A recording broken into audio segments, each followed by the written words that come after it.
Hi guys. It's been lama juga aku tak update. Siapa tahu yang cakap hari tu, oh saya nak buat vlog. Setiap hari nak update YouTube. Tui, sembang hari. Today I'm gonna do unboxing this guy because dia pun sama juga. Sebulan dah aku tepuk. So aku macam ni.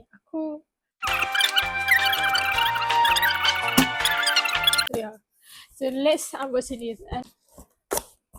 Hari tu beli kali adik aku dan kakak aku. Kakak aku dah ada. Adikku warna purple. Aku punya warna Sarah. Jadi kita buka. Allah. What is this?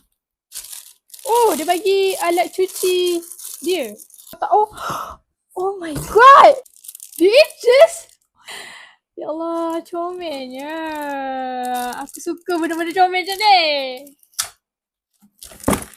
Kalau aku tahu benda ni will make my day, I will open it up masa hari first dia sampai lagi tau. Untuk aku, yang mana? Adik aku warna ni kot. Kenapa aku beli colour ni? Murah. Dia harga dalam RM33 dekat Shopee kot. My sister yang order kan. Oh my god. Tada! Oh. Tapi tak ada. Biasa je nya. Tak ada lah besar mana. Ni berapa tah? 900 ml, like 1 liter air lah, lebih kurang.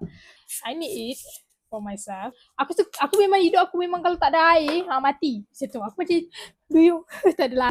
How it look. Nantilah aku hiaskan. Oh, okay. Here.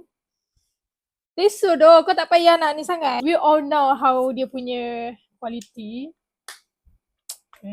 Nice ni.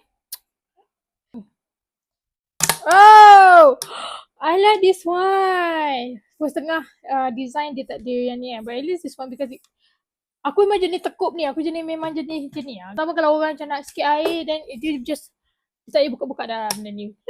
Nice. It's very good. Can we open it? Oh my god. Okay. This is how it look. Okay. Oh, dia tak boleh jatuh. Oh my god. Okay, wait. I want to decor first dulu, baru nanti I tunjuk result dia, okay? Okay, so this how it look. It kinda ugly for me. I need more. Dia bagi for free kau nak lebih-lebih. Lepas tu aku letak depan je sebab kalau letak belakang, ni mengganggu. So keluar, tak nak. Sayang. Kalau aku letak bawah, aku ni faham tak macam letak kat beg nanti dia macam terkeluar juga. Macam tu dia memang nanti benda ni hilang je. Sebab apa? Sebab aku memang ganas. Mak kau ganasnya.